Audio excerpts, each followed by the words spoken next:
Hello बच्चों, तो चलिए इस प्रश्न को पढ़ते हैं। y अक्ष पर उन बिंदुओं के निर्देशांक ज्ञात कीजिए जिनकी रेखा 4x माइनस 3y माइनस 12 बराबर 0 से लांबिक दूरी 3 है। तो यहाँ पर देखो प्रश्न में क्या बोल रहा है।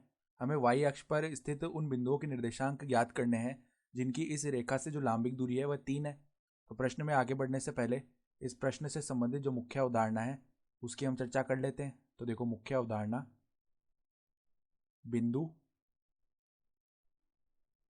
A जिसके निर्देशांक है x1, y1 की रेखा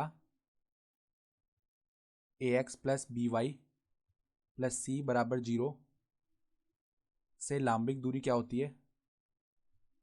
से लांबिक दूरी बराबर में मापांक ax1 plus by1 plus c, ठीक है, बट्टा में वर्गमूल a स्क्वायर प्लस में b स्क्वायर, ये होता है सूत्र। तो अब देखो जो y अक्ष पर स्थित बिंदु होंगे उनके लिए जो x निर्देशांक है उसका मान तो 0 होगा, ठीक है। तो माना कि अभिष्ट बिंदु 0 कोमा अल्फा है, ठीक है।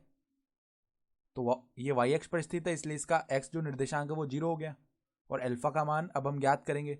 तो देखो हमें क्या बताया गया है कि जो लांबिक दूरी है वह 3 है। तो 3 बराबर में मापांक, इसके समीकरण में ये बिंदु रख देते हैं। तो 4 गुणा 0 माइनस में 3 गुणा अल्फा माइनस 12 बट्टा में वर्गमूल 4 का स्क्वायर यानी कि 16 प्लस में 3 का स्क्वायर यानी कि 9। तो ये क्या बन जाएगा, देखो 16 प्लस में 9 कितना होता है 25, 25 का वर्गमूल क्या होता है 5। तो यहाँ पे 3 गुणा 5 बन जाएगा। बराबर में देखो यहाँ पे क्या बना 0 माइनस 3 अल्फा माइनस 12 यानी कि क्या बनेगा हमारे पास में -3 अल्फा माइनस 12, इसका मापांक जो है 15 के बराबर आएगा। तो मापांक हटेगा तो यहाँ से दो मान आएंगे प्लस माइनस के। तो देखो -3 अल्फा माइनस 15 बराबर प्लस माइनस 15 आएगा। तो एक बार तो हम प्लस का मान लेंगे।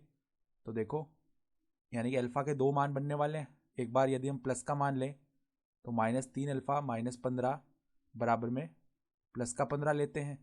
तो यहाँ से क्या बनेगा, देखो -3 अल्फा बराबर प्लस का 15 प्लस में 12 यानी कि देखो -3 अल्फा बराबर में आ जाएगा हमारे पास में 27 यानी अल्फा का मान एक तो आ गया माइनस का 9। तो ये तो तब आया जब हमने प्लस का चिन्ह लिया है। इसी प्रकार देखो अगर हम माइनस का चिन्ह ले तो -3 अल्फा माइनस 12 बराबर में क्या आएगा माइनस का 15